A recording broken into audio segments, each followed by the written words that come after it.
Esther फारस की रानी थी, यहाँ तक कि उसका पति राजा क्षयर्ष उसके रहस्य को नहीं जानता था। एस्तेर यहूदी थी। एस्तेर का रिश्तेदार मोर्दकै महल में कार्य करता था और उसकी देखभाल भी करता था।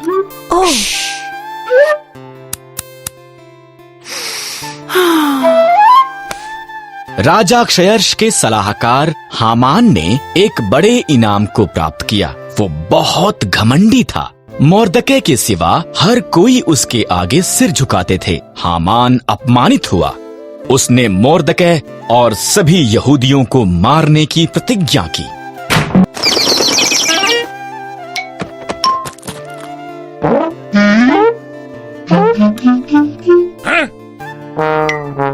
हामान ने क्षयर्ष को बताया कि यहूदी खतरनाक थे और उन्हें मारना चाहिए। क्षयर्ष सहमत हो गया और उन्हें मारने की एक योजना बनाई। मोर्दकै डर गया था और रानी एस्तेर को ये संदेश भेजा।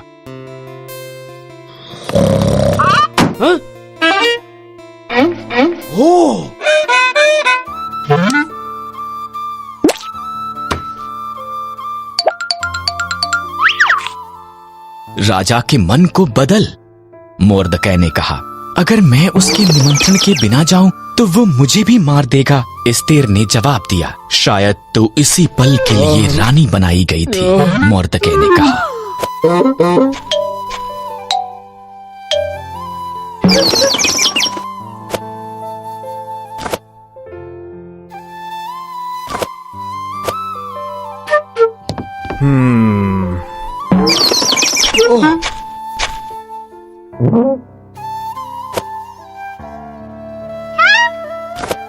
एस्तेर साहस के साथ ये प्रयास करने के लिए सहमत हुई। वो सिंहासन के कमरे में गई। राजा क्षयर्ष उसकी सुंदरता से चकित हुआ और उसे अंदर निमंत्रण दिया। क्या हम हामान के साथ रात का खाना खा सकते हैं? उसने पूछा।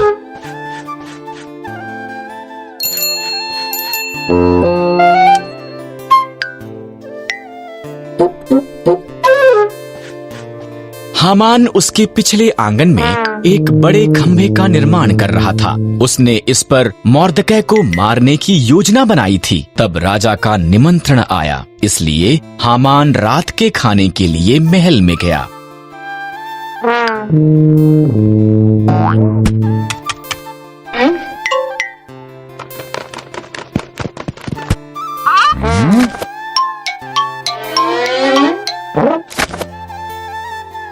एक मनुष्य मुझे और मेरे लोगों यहूदियों को मारना चाहता है। एस्तेर ने राजा क्षयर्ष को बताया। कौन ऐसी बात करेगा? उसने पूछा। दुष्ट हामान। एस्तेर रोई। हामान, सिपाहियों, उसे मार दो।